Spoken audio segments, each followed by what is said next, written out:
ஆண்டவரும் இரட்சகரும் ஆகிய இயேசு கிறிஸ்துவின் நாமத்தினாலே உங்கள் யாவரையும் வாழ்த்துகிறோம், வரவேற்கிறோம். லேவி பைபிள் மினிஸ்ட்ரி ஊழியத்தின் மூலமாக வேத பாடங்களை படித்து கொண்டு வருகிற உங்கள் யாவரையும் ஆண்டவராகிய இயேசு கிறிஸ்துவின் நாமத்தினாலே வாழ்த்துகிறோம், வரவேற்கிறோம். நாம் ஓய்வு நாளை குறித்து படித்து கொண்டு வருகிறோம்.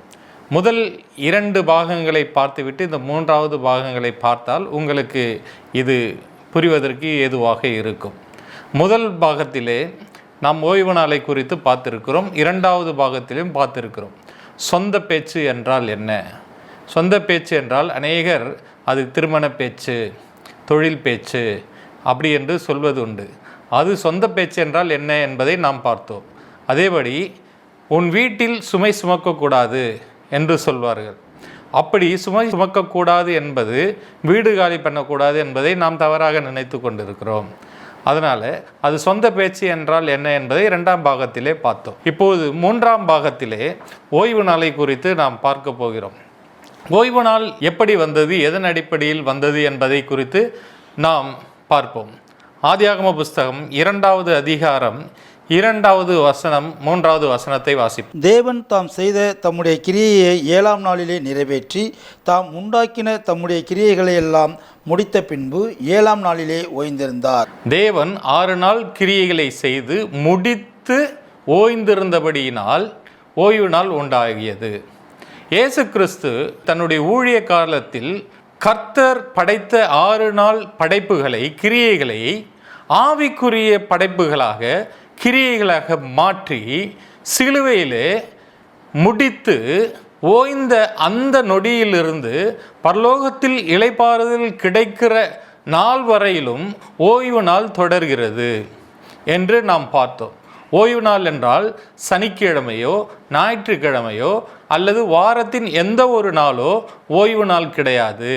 இயேசு கிறிஸ்துவை ஏற்றுக்கொண்டவன், இயேசு கிறிஸ்து என்று சிலுவையில் தன்னுடைய ஆவிக்குரிய படைப்புகளை படைத்து வேலைகளை செய்து முடித்து ஓய்ந்தாரோ அன்றிலிருந்து ஒவ்வொரு நாளும் ஒவ்வொரு நொடியும் ஓய்வு நாள் என்பதை நாம் படித்திருக்கிறோம். அப்படியானால் நாம் இந்த ஓய்வு நாட்களில், அதாவது நாம் ரட்சிக்கப்பட்டு வாழ்கிற, அனுதினம் வாழ்கிற இந்த ஓய்வு நாட்களில் ஒவ்வொரு நாளும் ஒவ்வொரு நொடியும் மாம்சத்தின் சிந்தைகளுக்கும், மாம்சத்தின் பேச்சுகளுக்கும், மாம்சத்தின் நடக்கைகளுக்கும், மாம்சத்தின் யோசனைகளுக்கும் ஓய்வு கொடுத்து ஆவியில் நடக்கிறவர்களாய் காணப்பட வேண்டும்.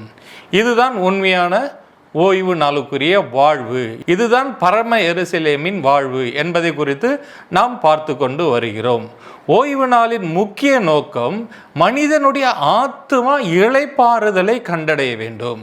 அப்படியானால் மனிதனுடைய ஆத்துமா எண்ணங்களாகவும், யோசனைகளாகவும், விருப்பங்களாகவும், ஞானமாகவும், புத்தியாகவும் மனிதனுடைய இருதயத்தில் தங்கி வேலை செய்கிறது.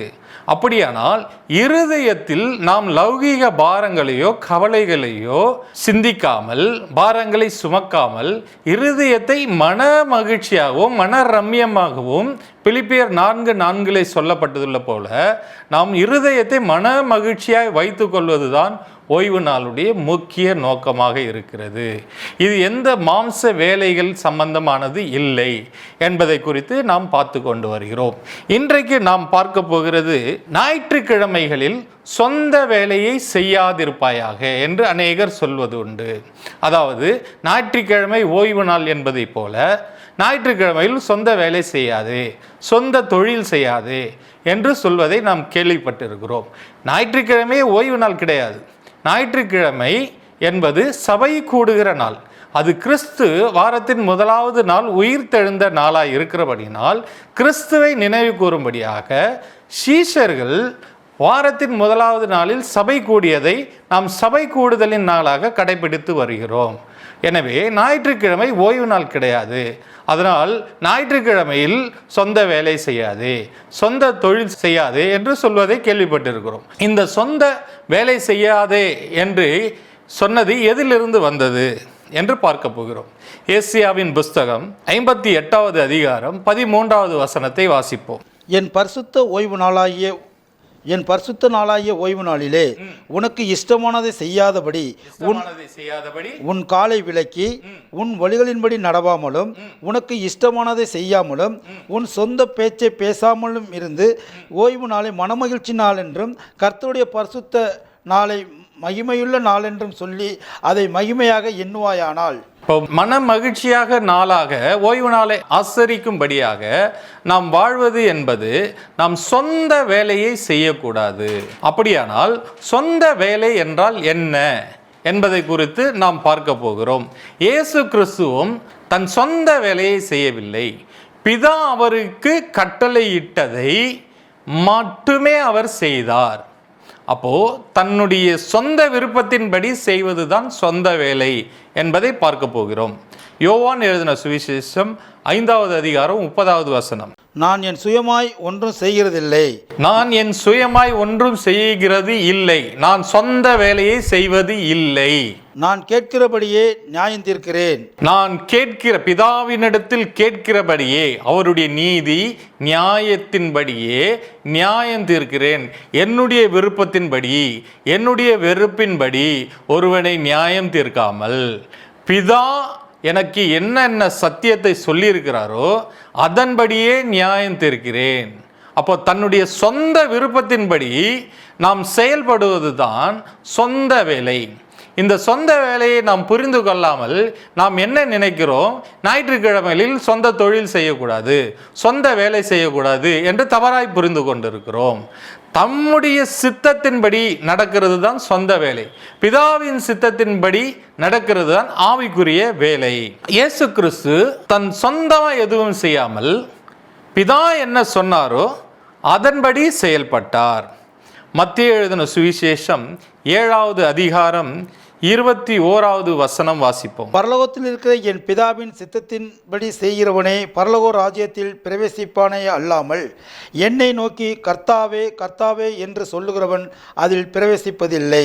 பரலோக ராஜ்யத்தில் உள்ள பிதாவின் சித்தத்தின்படி செய்கிறவனே அந்த பரலோக ராஜ்யத்தில் பிரவேசிப்பானே அல்லாமல், அப்படி என்றால் பிதா சொன்னபடி வாழ்ந்து காட்டுகிறவன் தான் அதில் பிரவேசிப்பான். ஆனால் பிதா சொன்னபடி வாழாமல் தன் சொந்த சித்தத்தை நிறைவேற்றுகிறபடி வாழ்கிறது தான் சொந்த வேலை.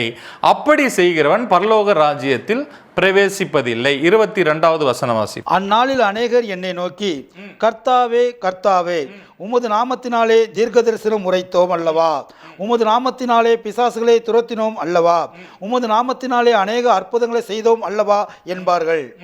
இப்ப பாருங்க, அநேகர் பெரிய பெரிய அற்புதங்களை செய்யறாங்க, சுகப்படுத்துறாங்க, தீர்க்க தரிசனம் உரைக்கிறாங்க. ஆனால் அவர்களுடைய வாழ்க்கையில் அவர்களுடைய நடக்கையில் பிதாவினுடைய சித்தம் இருந்ததா? பிதா சொன்னபடி வாழ்ந்தார்களா? பிதா சொன்னபடி பேசினார்களா? பிதா சொன்னபடி முன்மாதிரியாய் வாழ்ந்தார்களா என்று பார்த்தால் அப்படி வாழவில்லை. தன்னுடைய மேன்மைக்காகவும் தன்னுடைய புகழ்ச்சிக்காகவும் தன்னுடைய விருப்பத்தின்படியும் வாழ்ந்ததுதான் சொந்த வேலையாக காணப்படுகிறது. இந்த சொந்த வேலையை செய்தபடியினால்தான் அவர்கள் அநேக அற்புதங்கள், அடையாளங்கள், தீர்க்க தரிசனங்கள் உரைத்தும் பரலோக ராஜ்யத்தில் அவர்களால் பிரவேசிக்க முடியாமல் போய்விட்டது. 23வது வசனம் வாசிப்போம். அப்பொழுது நான் ஒரு காலம் உங்களை அறியவில்லை, அக்கிரம செய்கைக்காரரே என்னை விட்டு அகன்று போங்கள் என்று அவர்களுக்கு சொல்வேன். இப்ப பாருங்க, இந்த சொந்த வேலை என்பது அக்கிரம செய்கைகள். பிதா சொன்னபடி வாழ்வதுதான் ஆவிக்குரிய வாழ்வு. ஆனால் அப்படி வாழாமல் தன்னுடைய விருப்பத்தின்படி தனக்கு சித்தமானபடி செய்வதுதான் சொந்த வேலை. இவர்கள் அநேக அற்புத அடையாளங்கள், தீர்க்க தரிசனங்கள் எல்லாம் செய்துவிட்டு தனக்கு விருப்பம்படி வாழ்ந்து தனக்கு விருப்பம்படியே பேசி நடந்து பிதாவின் சித்தத்தை நிறைவேற்றாதபடியினால், இவர்கள் சொந்த வேலையை செய்தபடியினால் இவர்களை இயேசு என்ன சொல்றாரு? உம்மை நான் அறியேன், உங்களை நான் அறியேன் என்று சொல்கிறார். 24வது வசனம் வாசிப்போம். ஆகையால் நான் சொல்லிய இந்த வார்த்தைகளை கேட்டு இவைகளின்படி செய்கிறவன் எவனோ அவனை கண்மலையின் மேல் தன் வீட்டை கட்டின புத்தியுள்ள மனுஷனுக்கு ஒப்பிடுவேன். பாருங்க, நான் சொன்ன இந்த வார்த்தைகளின்படி எவன் செய்கிறானோ அதுதான் ஆவிக்குரிய வாழ்வு. அந்த வாழ்க்கையை விட்டுவிட்டு தான் இஷ்டப்படி வேலை செய்வதுதான் சொந்த வேலை. இந்த இஷ்டப்படி வாழ்ந்து விட்டு கர்த்தருடைய ஊழியத்தில் அநேக அற்புதங்களை, அடையாளங்களையும் தீர்க்க தரிசனங்களை செய்தவர்கள் பரலோக ராஜ்யத்தில் போக முடியாமல் போய்விட்டது. யோவான் 7:18 வாசிப்போம். சுயமாய் பேசுகிறவன் தன் சுய மகிமையை தேடுகிறான். சுய மகிமையை தேடுனா, சுய மகிமையை தேடுகிறது தான் சொந்த வேலை. தனக்கு கொடுத்த ஊழியத்திலேயோ, தனக்கு கொடுத்த பதவியிலேயோ, தனக்கு கொடுத்த வாழ்க்கையிலேயோ பிதாவை மகிமைப்படுத்தாமல் தன்னுடைய சொந்த சித்தத்தின்படி சுய மகிமையை தேடுவதுதான் சொந்த வேலை. யோவான் 12:49. நான் சுயமாய் பேசவில்லை, நான் சுயமாய் பேசவில்லை, சொந்த பேச்சை பேசவில்லை. நான் பேச வேண்டியது இன்னதென்றும், நான் பிதா பேசினபடிதான் பேசினேன். உபதேசிக்க வேண்டியது இன்னதென்றும், என்னுடைய உபதேசமும் அவர் சொன்னபடிதான் நடந்தது. சொந்தமா எந்த கருத்தையும் நான் உபதேசிக்கவில்லை. என்னை அனுப்பின பிதாவே எனக்கு கட்டளையிட்டார். என்னை அனுப்பின பிதா கட்டளை விட்டபடிதான் நான் உபதேசம் பண்ணினேன். அவருடைய கட்டளை நித்திய ஜீவனாய் இருக்கிறது என்று அறிவேன். அவருடைய கட்டளை நித்திய ஜீவனா இருக்கிறது என்று அறிவேன். அப்போ நித்திய ஜீவன் என்பது எதை குறிக்கும் என்றால், எதை நாம் பிதாவின் சித்தத்தின்படி செய்கிறோமோ அதன்படி வாழ்வதுதான் நித்திய ஜீவனை கொடுக்கும். அப்போ பிசாசின் விருப்பத்தின்படி நடப்பதுதான் சொந்த வேலை. தன்னுடைய விருப்பு வெறுப்புகளின்படி நடப்பதுதான் சொந்த வேலை. யோவான் எழுதின சுவிசேஷம் 8:44 வசனம். நீங்கள் உங்கள் பிதாவாகிய பிசாசானவனால் உண்டானவர்கள். நீங்கள் உங்கள் பிதாவாகிய பிசாசானவனால் உண்டானவர்கள். உங்கள் பிதாவினுடைய இச்சைகளின்படி செய்ய மனதாய் இருக்கிறீர்கள். உங்கள் பிதாவினுடைய இச்சைகளின்படி செய்ய மனதாய் இருப்பதுதான் சொந்த வேலை. அவன் நமக்கு நிறைய விபச்சார எண்ணங்களை கொடுப்பான், இச்சைகளை கொடுப்பான், விருப்பு வெறுப்புகளை கொடுப்பான். இதைப்படி நாம் செய்வதுதான் சொந்த வேலையாய் இருப்பது. அடுத்து மனிதர்களுக்கு விரோதமாக நாம் இடரல் போடுவதும் சொந்த வேலையாக இருப்பது. நம்முடைய கண்கண்ட சகோதரனுக்கு விரோதமா தடங்களை போடுவது கூட நம்முடைய சொந்த வேலை என்று வேதம் சொல்கிறது. மத்தேயு எழுதின சுவிசேஷம் 18:6 வசனத்தை வாசிப்போம். என்னிடத்தில் விசுவாசமாய் இருக்கிற இந்த சிறியரில் ஒருவனுக்கு இடரல் உண்டாக்குகிறவன் எவனோ அவனுடைய கழுத்தில் எந்திரக்கல்லை கட்டி சமுத்திரத்தின் ஆழத்திலே அவனை அமிழ்த்துகிறது அவனுக்கு நலமாய் இருக்கும். பாருங்க, மற்ற மனிதர்களுக்கு விரோதமாய் நாம் செய்கிற ஒவ்வொரு தடங்கலான காரியங்களும், அவர்கள் மேன்மைக்கு விரோதமாக செயல்படுவது, அவர்களுடைய புகழ்ச்சிக்கு விரோதமாய் செயல்படுவது, அவர்கள் வளர்ச்சிக்கு விரோதமாய் செயல்படுவது, இவைகள் எல்லாம் சொந்த வேலைகள். இந்த சொந்த வேலைகளை செய்வதை தான் வேதம் சொல்கிறது, ஓய்வு நாளில் உன் சொந்த வேலையை செய்யாதிருப்பாயாக. அப்போ ஓய்வு நாள் என்பது கிறிஸ்துவ நாளில் ரட்சிக்கப்பட்ட நாம் ஒவ்வொருவருக்கும் இயேசு என்றைக்கு சிலுவையில் மரித்தாரோ அன்றிலிருந்து ஒவ்வொரு நாளும் ஒவ்வொரு நொடியும் ஓய்வு நாளாக இருக்கிறபடியினாலே நம் சொந்த விருப்பத்தின்படி செய்யக்கூடாது. பிதாவின் விருப்பத்தின்படி செய்வதுதான் ஓய்வு நாளுடைய முக்கிய நோக்கமாக இருப்பது. நாம் எந்த அதிகாரத்தில் இருந்தாலும், குடும்ப தலைவனாக இருக்கலாம், குடும்ப தலைவியாக இருக்கலாம், இல்லை ஓனராக இருக்கலாம், ஒரு ஊழியராக இருக்கலாம், எந்த அதிகாரத்தில் இருந்தாலும் அந்த அதிகாரத்தை நாம் பயன்படுத்தும் பொழுது நமக்கு கீழே இருக்கிறவர்களை நம்முடைய விருப்பு வெறுப்பும்படி வேலை வாங்கக்கூடாது. நம்முடைய விருப்பு வெறுப்பும்படி அவர்களை ஆளுகை செய்யக்கூடாது. நம்முடைய விருப்பு வெறுப்பின்படி அந்த பதவியை நாம் துஷ்பிரயோகம் பண்ணக்கூடாது. அதிலேயும் பிதாவின் நாமத்தை மகிமைப்படுத்தும்படியாக நாம் வாழ்கிறவர்களாய் காணப்பட வேண்டும். தானியேலின் புஸ்தகம் 11:3 வசனத்தை வாசிப்போம். ஆனாலும் பராக்கிரமம் உள்ள ஒரு ராஜா எழும்பி பிரபலமாய் ஆண்டு தனக்கு இஷ்டமானபடி செய்வான். தனக்கு இஷ்டமானபடி, அதிகாரத்திலே தனக்கு இஷ்டமானபடி செயல்படுகிறது தான் சொந்த வேலை. நீங்கள் எந்த அதிகாரத்தில் இருந்தாலும் தனக்கு கீழே இருப்பவர்களிடத்திலே தன்னுடைய அதிகாரத்தை பயன்படுத்தும் பொழுது சொந்தமான கருத்துக்களை பயன்படுத்தக்கூடாது. அதில் பிதாவின் சித்தம் என்ன என்பதை நாம் யோசித்து ஆராய்ந்து அறிந்து பிதாவின் நாமத்தை மகிமைப்படுத்துவதுதான் பிதாவின் சித்தமாக இருக்கிறது. இப்படிப்பட்ட காரியங்களிலே நாம் பிதாவின் சித்தத்தை செய்கிறவர்களாய் காணப்பட வேண்டும். பிசாசின் எண்ணங்களையும் யோசனைகளையும் செயல்படுவது நம்முடைய சொந்த வேலை. இதுதான் நாம் ஓய்வு நாளில் செய்யக்கூடாத வேலைகளாய் இருக்கிறது. லூக்கா எழுதின சுவிசேஷம் 17:2 வசனத்தை வாசிப்போம். அவன் இந்த சிறுவரில் ஒருவனுக்கு இடர் உண்டாக்குகிறதை பார்க்கிலும் அவனுடைய கழுத்தில் எந்திரக்கல் கட்டப்பட்டு. இப்ப பாருங்க, மீண்டும் நம்ம வாசிக்கிறோம், ஒரு சகோதரனுக்கு விரோதமாய் நாம் இடரல் போடுவது கூட சொந்த வேலையாய் காணப்படுகிறது. மத்தேயு எழுதின சுவிசேஷம் 5வது அதிகாரம் 21வது வசனம் வாசிப்போம். கொலை செய்யாதிருப்பாயாக என்பதும் கொலை செய்கிறவன் நியாய தீர்ப்புக்கு ஏதுவாய் இருப்பான் என்பதும் பூர்வத்தார் உரைக்கப்பட்டது என்று பாருங்க, கொலை செய்வது கூட சொந்த வேலை. இது பிதாவுக்கு சித்தமானது கிடையாது. அப்போ சொந்த வேலையை நாம் செய்கிறவர்களாய் காணப்படக்கூடாது. மத்தேயு 15வது அதிகாரம் 19வது வசனம் வாசிப்போம். எப்படி எனில் இருதயத்திலிருந்து பொல்லாத சிந்தனைகள் வருது இல்லையா, கொலைபாதகம் வருது. இதையெல்லாம் நாம் செயல்படும் போது அதெல்லாம் சொந்த வேலையா காணப்படுது. படிங்க. விபச்சாரங்களும் வேசித்தனங்களும் களவுகளும் பொய்சாட்சிகளும் தூஷணங்களும் புறப்பட்டு வரும். இந்த செய்கைகள் எல்லாம் சொந்த வேலைகளாக பார்க்கப்படுகிறது. இவையெல்லாம் பிசாசினால் உண்டானது. அவன் நம்முடைய இருதயத்திலே அந்த யோசனைகளை கொடுத்து நம்மளை அதை செய்ய தூண்டுகிற போது நாம் அதை செய்யும் பொழுது அது சொந்த வேலைகளாக பார்க்கப்படுகிறது. இந்த சொந்த வேலைகளை தான் நாம் செய்யக்கூடாது. மத்தேயு 1வது அதிகாரம் 19வது வசனம். அவள் புருஷனாய யோசேப்பு நீதிமானாய் இருந்து அவளை அவமானப்படுத்த மனதில்லாமல் ரகசியமாய் அவளை தள்ளிவிட யோசனையாய் இருந்தார். பாருங்க, ஒரு நீதிமான் பிறரை அவமானப்படுத்தக்கூடாது. அப்ப நீதிமானாய் இருக்கிற நாம் பிறரை அவமானப்படுத்துவதும் சொந்த வேலை. இந்த சொந்த வேலையை செய்கிற ஊழியக்காரராக இருந்தாலும் ஒரு நீதிமானாக இருந்தாலும் அவன் பரலோகத்தில் போக முடியாது என்று வேதம் சொல்கிறது. யாக்கோபின் புஸ்தகம் 3வது அதிகாரம் 16வது வசனத்தை வாசிப்போம். வைராக்கியம் வைத்து நாம் செயல்படும் போது அது சொந்த வேலையாக மாறுகிறது. விரோதமாக செயல்படும் போது அது சொந்த வேலையாக மாறுகிறது. வைராக்கியம் விரோதமும் எங்கே உண்டோ அங்கே கலகமும் பாருங்க, கலகமும் சொந்த வேலை, சகல துர்ச்செய்கைகளும் சொந்த வேலை. இந்த சொந்த வேலையை ரட்சிக்கப்பட்ட நாம் ரட்சிக்கப்பட்ட நாளிலிருந்து ஒவ்வொரு நாளும் ஒவ்வொரு நொடியும் செய்யாமல் ஆவியின்படி செய்வதுதான், பிதாவின் சித்தத்தின்படி செய்வதுதான் நமக்கு ஆவிக்குரிய வாழ்க்கை. இந்த மாம்சத்துக்குரிய செய்கைகளை செய்யும் போது அது உலகத்துக்குரிய சொந்த வேலையாக பார்க்கப்படுகிறது. இதை அறியாமல் நாம் என்ன பண்ணுகிறோம், ஞாயிற்றுக்கிழமை சொந்த வேலையை செய்யக்கூடாது என்று ஏதோ ஒரு காரியத்தை குறித்து சிந்தித்து பரலோகத்து காரியத்தை சிந்திக்காமல் வாழ்ந்து கொண்டிருக்கிறோம். ஒவ்வொரு நாளும் ஒவ்வொரு நொடியும் நாம் சொந்த வேலையை செய்கிறவர்களை காணப்படாமல் பிதாவின் சித்தத்தின்படி செய்தால் நாம் இளைப்பாறுதலில் பங்கடைகிறவர்களாய் இருப்போம். எபிரேயரின் புஸ்தகம் 4வது அதிகாரம் 10வது வசனம். ஏனெனில் அவருடைய இளைப்பாறுதலில் பிரவேசித்தவன் தேவன் தம்முடைய கிரியைகளை முடித்து ஓய்ந்தது போல தானும் தன் கிரியைகளை முடித்து ஓய்ந்திருப்பான். பாருங்க, அவர் இளைப்பாறுதலில் பங்கடைகிறவன் இயேசு கிறிஸ்து தம்முடைய கிரியைகளை செய்து முடித்தது போல அவனும் தன்னுடைய கிரியைகளை செய்து முடித்தால் மட்டுமே அவன் இளைப்பாறுதலில் பங்கடைய முடியும்.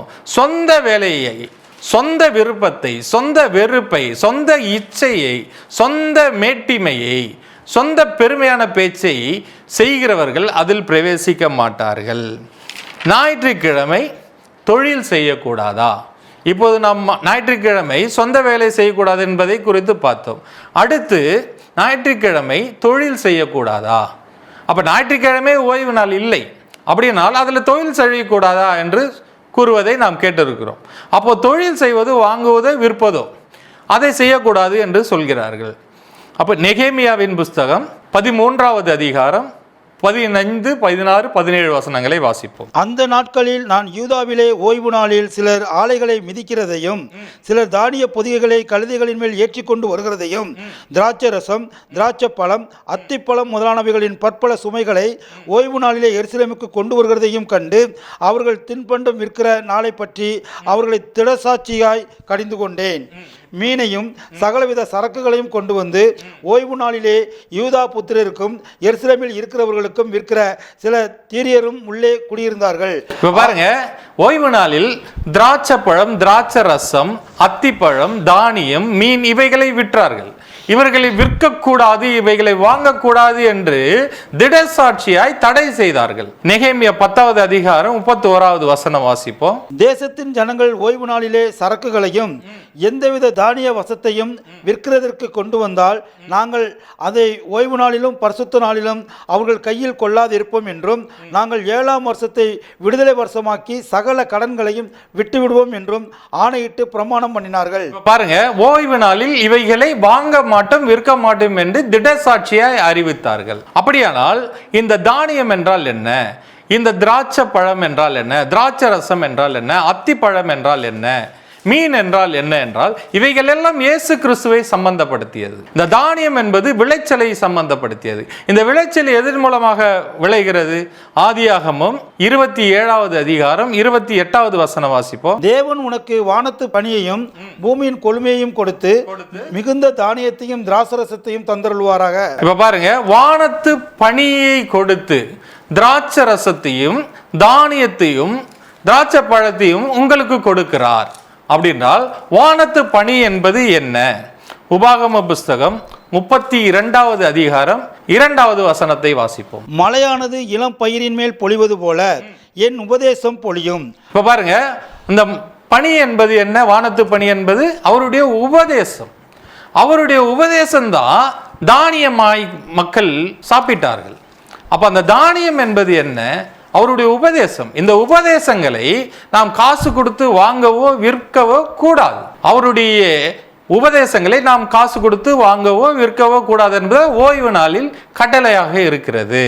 ஏசாயாவின் புஸ்தகம் 55வது அதிகாரம் முதல் 2 வசனங்களை வாசிப்போம். ஓ தாகமாய் இருக்கிறவர்களே, தாகமாய் இருக்கிறவர்களே, நீங்கள் எல்லோரும் தண்ணீர்கள் அண்டைக்கு வாருங்கள். வாருங்கள். பணம் இல்லாதவர்களே, பணம் இல்லாதவர்களே, நீங்கள் வந்து வாங்கி சாப்பிடுங்கள். வாங்கி சாப்பிடுங்கள். நீங்கள் வந்து பணமும் இன்றி விலையும் இன்றி திராட்சரசமும் பாலும் கொள்ளுங்கள். இப்ப பாருங்க, பணமும் இன்றி விலையும் இன்றி திராட்சை ரசத்தை பாலையும் கொள்ளுங்கள். இவையெல்லாம் உபதேசங்கள், தேவனுடைய சத்தியங்கள்.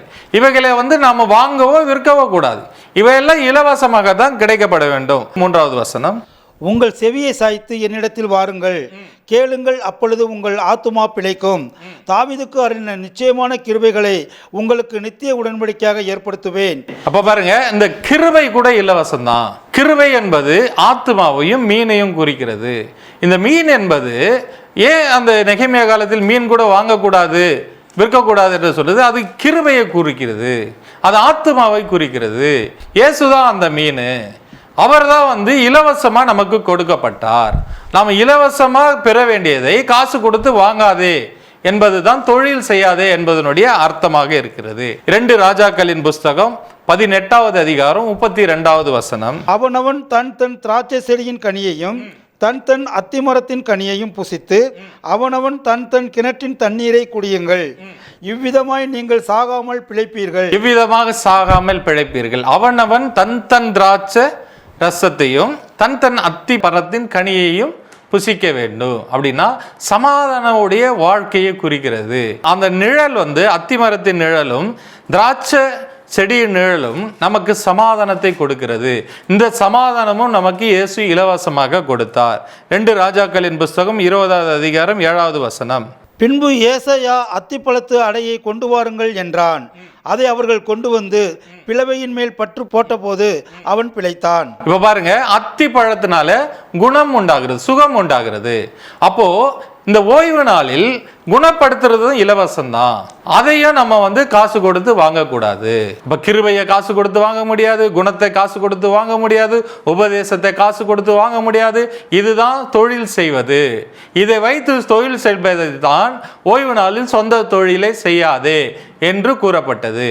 இந்த உபதேசங்களையும் கிருபையையும் சமாதானத்தையும் ரட்சிப்பையும் நாம் காசு கொடுத்து வாங்கவோ விற்கவோ கூடாது என்பதுதான் ஓய்வு நாளுடைய அர்த்தமாக இருக்கிறது. வியாதியிலிருந்து இலவசமாக சுகம் கிடைக்கிறது. மத்தேயு 10:8. வியாதியுள்ளவர்களை சுத்தமாக்குங்கள், குஷ்டரோகிகளை சுத்தம் பண்ணுங்கள், மரித்தோரை எழுப்புங்கள், பிசாசுகளை துரத்துங்கள், இலவசமாய் பெற்றீர்கள், இலவசமாய் கொடுங்கள். இது எல்லாம் இலவசம் தான். இந்த சுகப்படுத்துறதெல்லாம் கிறிஸ்துவின் ஓய்வு நாளில், அனுதினமே ஓய்வு நாள், ஒவ்வொரு நொடிய ஓய்வு நாள், இதுல எல்லாமே இலவசம் தான். அடுத்து கிருபை இலவசம்.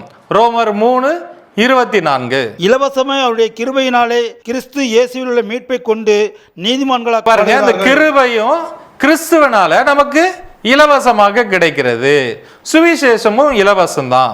2 கொரிந்தியரின் புஸ்தகம் 11வது அதிகாரம் 7வது வசனம். நீங்கள் உயர்த்தப்படும்படி நான் என்னைத்தானே தாழ்த்தி தேவனுடைய சுவிசேஷத்தை இலவசமாய் உங்களுக்கு பிரசங்கித்ததினாலே குற்றம் செய்தேனோ? சுவிசேஷமும் இலவசம் தான், வரங்களும் அபிஷேகமும் இலவசம் தான். அப்போஸ்தலர் 8வது அதிகாரம் 18-20 வரை வாசிப்போம். அப்போஸ்தலர் தங்கள் கைகளை அவர்கள் மேல் வைத்ததினால் பரிசுத்த ஆவி தந்தருளப்படுகிறதை சீமோன் கண்டபோது அவர்களிடத்தில் பணத்தை கொண்டு வந்து, நான் எவன் மேல் என் கைகளை வைக்கிறோனோ அவன் பரிசுத்த ஆவியை பெறத்தக்கதாக எனக்கும் இந்த அதிகாரத்தை கொடுக்க வேண்டும் என்றான். பேதுரு அவனை நோக்கி, தேவனுடைய வரத்தை பணத்தினாலோ சம்பாதித்துக் கொள்ளலாம் என்று நீ நினைத்தபடியால் உன் பணம் உன்னோட கூட நாசமாய் போக கடவது. இப்ப பாருங்க, தேவனுடைய அபிஷேகமும் வரங்களும் கூட பணத்தினால் பெற முடியாது. இது இலவசம். இதுதான் நம்ம செய்கிற ஒவ்வொரு ஊழிய காரியங்களும் உபதேசங்களும், அது பாடலாக இருந்தாலுமே, அது சுவிசேஷமாக இருந்தாலும், எந்தெந்த ஊழிய காரியங்களாக இருந்தாலும் அது அனைவருக்கும் இலவசமாய் தான் போய் சேரணும். அது வாங்கவோ விற்கவோ பண நோக்கத்திற்காகவோ இருக்கவே கூடாது. ஏன்னா கிறிஸ்துவின் ஓய்வு நாளாகிய ஒவ்வொரு நாளும் ஒவ்வொரு நொடியும் ஓய்வு நாளை குறிக்கிறது. அந்த ஓய்வு நாளில் வாழ்கிறன்னா ஒவ்வொரு கிறிஸ்துவின் காரியங்களை, உபதேசங்களை, எல்லாவற்றையும் பாடல்களாக இருந்தாலும் எதுவாக இருந்தாலும் இலவசமாகத்தான் மக்களுக்கு கொடுக்க வேண்டும். அது தொழிலுக்காக செய்யக்கூடாது. 1 பேதுருவின் புஸ்தகம் 5வது அதிகாரம் 2வது வசனம். உங்களிடத்தில் உள்ள தேவனுடைய மந்தையை நீங்கள் மேய்த்து கட்டாயமாய் அல்ல, மனப்பூர்வமாயும் அவலட்சணமான ஆதாயத்திற்காக அல்ல. அவலட்சணமான ஆதாயத்துக்காக ஊழியம் செய்யக்கூடாது. இலவசமா உற்சாகமா அதை செய்யணும். 2 பேதுரு 2வது அதிகாரம் 3வது வசனம். பொருளாசை உடையவர்களாய் தந்திரமான வார்த்தைகளால் உங்களை பொருளாசை உடையவர்களாய் தந்திரமான வார்த்தைகளை சொல்லி பணம் எப்படி சம்பாதிக்கலாம், ஆத்மா எப்படி ஆதாயம் படுத்தலாம்னு செய்யாதீங்க. உங்களை தங்களுக்கு ஆதாயமாக வசப்படுத்திக் கொள்வார்கள். பூர்வகாலம் முதல் அவர்களுக்கு விதிக்கப்பட்ட ஆக்கினை அயர்ந்திராது, அவர்களுடைய அழிவு உறங்காது. இப்ப பாருங்க, அப்படி செய்கிறவர்கள் பரலோக ராஜ்யத்தில் பிரவேசிக்க முடியாது. 1 பேதுருவின் புஸ்தகம் 1வது அதிகாரம் 18வது வசனமும் 19வது வசனமும். உங்கள் முன்னோர்களால் பாரம்பரியமாய் நீங்கள் அனுசரித்து வந்த வீணான நடத்தையின் நின்று அழிவுள்ள வஸ்துக்களாகிய வெள்ளியினாலும் பொன்னினாலும் மீட்கப்படாமல் குற்றமில்லாத மாசற்ற ஆட்டுக்குட்டியாகிய கிறிஸ்துவின் விலையேற பெற்ற இரத்தத்தினாலே மீட்கப்பட்டீர்கள் என்று அறிந்திருக்கிறீர்களே. இப்ப பாருங்க, ரட்சிப்பும் இலவசம். அது பொன்னினாலும் வெள்ளியினாலும் இல்லை. ரட்சிப்பும் இலவசம். இவையெல்லாம் சொந்த ஆதாயத்துக்காக செய்வதுதான் சொந்த வேலை.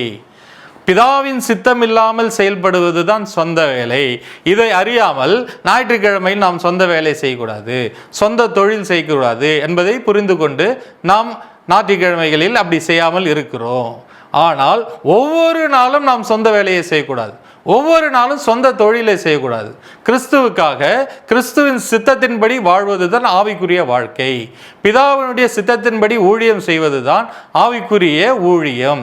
இதுதான் ஓய்வு நாளில் சொந்த வேலை செய்யக்கூடாது அதனுடைய அர்த்தம். கர்த்தர் தாமே உங்களை ஆசீர்வதிப்பாராக. அடுத்து நாம் பார்க்க போகிறது, ஓய்வு நாளில் வீட்டிலே அனல் மூட்டுவது என்றால் என்ன, சமைக்கக்கூடாதா, எதை சமைக்க வேண்டும் என்பதை அடுத்த பாகத்தில் பார்ப்போம். கர்த்தர் உங்களை ஆசீர்வதிப்பாராக. God bless you. இந்த நிகழ்ச்சியை பார்த்து கொண்டிருக்கிற உங்கள் யாவருக்காகவும் ஜெபிக்க விரும்புகிறோம். ஒரு நிமிடம் தலையை குனிந்து நம்ம ஜெபிப்போமா? எங்களை அதிகமாக நேசிக்கிற எங்கள் அன்பின் பரலோக பிதாவே, அப்பா, குமாரனாக இயேசு கிறிஸ்துவின் ஜீவனுள்ள நாமத்தினால் ஆண்டவரே, அப்பா, அவனுடைய சமூகத்தை நோக்கி வந்து நிற்கிறோம் ஆண்டவரே. அப்பா, இந்த நிகழ்ச்சியை பார்த்து கொண்டிருக்கிற ஒவ்வொருக்காக ஆண்டவரே நாங்கள் பாரப்பட்டு ஜெபிக்கிறோம் ஆண்டவரே. என்னென்ன பிரச்சனைகள், என்னென்ன வேதனைகள் ஆண்டவர், என்னென்ன துக்கங்கள், என்னென்ன துயரங்களில் அகப்பட்டிருக்கிறார்களோ ஆண்டவரே, அத்தனை பேரை ஆண்டவர் நீர் ஆண்டவரே, ஆண்டவரே, ஒரு விஷயம் ஆண்டவருடைய வல்லமை இறங்கி ஆண்டவரே அவர்களை தொட்டு அவர்களை சுகப்படுத்தும்படியாக ஜெபிக்கிறோம் ஆண்டவரே. என் தேவாதி தேவன் ஆண்டவரே, நீ சமீபத்துக்கு மாத்திரம் தேவன் அல்ல, தூரத்துக்கும் தேவனா இருக்கிறீர் அல்ல ஆண்டவரே. இந்த நிகழ்ச்சியை பார்த்து கொண்டிருக்கிற ஒவ்வொரு மீதும் ஆண்டவரே உம்முடைய வல்லமை இறங்கட்டும் ஆண்டவரே, உம்முடைய அபிஷேகம் இறங்கட்டும் ஆண்டவரே. இப்பொழுது ஒரு பரிபூரண சுகத்தை கொடுப்பீராக ஆண்டவரே.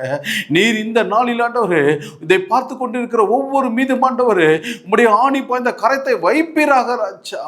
நீங்க பொறுப்பெடுத்துக் கொள்ளுங்க ஆண்டவரே. இப்பொழுது ஒரு பரிபூரண சுகத்தை கொடுங்க, ஒரு பரிபூர்ண விடுதலையை கொடுக்கும்படியா ஜெபிக்கிறோம் ஆண்டவரே.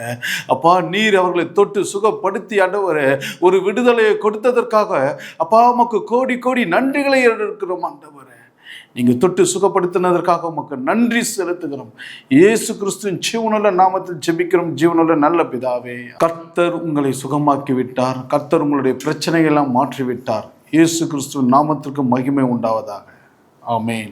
லேவி பைபிள் மினிஸ்ட்ரி நடத்தும் ஆன்லைன் வேதாகம கல்லூரி. இந்த ஆன்லைன் வேதாகம கல்லூரியில் சேர விரும்புகிறவர்கள் ஒவ்வொரு வாரமும் ஜாய் டிவி மூலமாகவும் மற்றும் லேவி பைபிள் மினிஸ்ட்ரி என்கிற யூடியூப் சேனல் மூலமாக ஒளிபரப்பப்படும் எங்கள் நிகழ்ச்சியில் பங்கு பெற்று படிக்கலாம். மேலும் வேதத்தின் ரகசியங்களை அறிந்து கற்றுக்கொள்ள லேவி பைபிள் மினிஸ்ட்ரி என்கிற யூடியூப் சேனலை சப்ஸ்கிரைப் பண்ணவும். தொடர்பு கொள்ள வேண்டிய தொலைபேசி எண்கள் 6382023109 9940145408 7904787918 9500107013. மேலும் நேரில் எங்கள் வேதாகம கல்லூரியில் படிக்க விரும்புகிறவர்கள் கர்த்தரின் சேனை ஊழியம் வழியாக அம்பத்தூர், கள்ளிக்குப்பம், மதுராந்தகம், கூவத்தூர் இந்த இடங்களில் வசிப்பவர்கள் நேரில் வந்து படிக்கலாம். இதன் விவரங்கள் அறிய தொடர்பு கொள்ள வேண்டிய தொலைபேசி எண்கள் 7904787918 9940145408.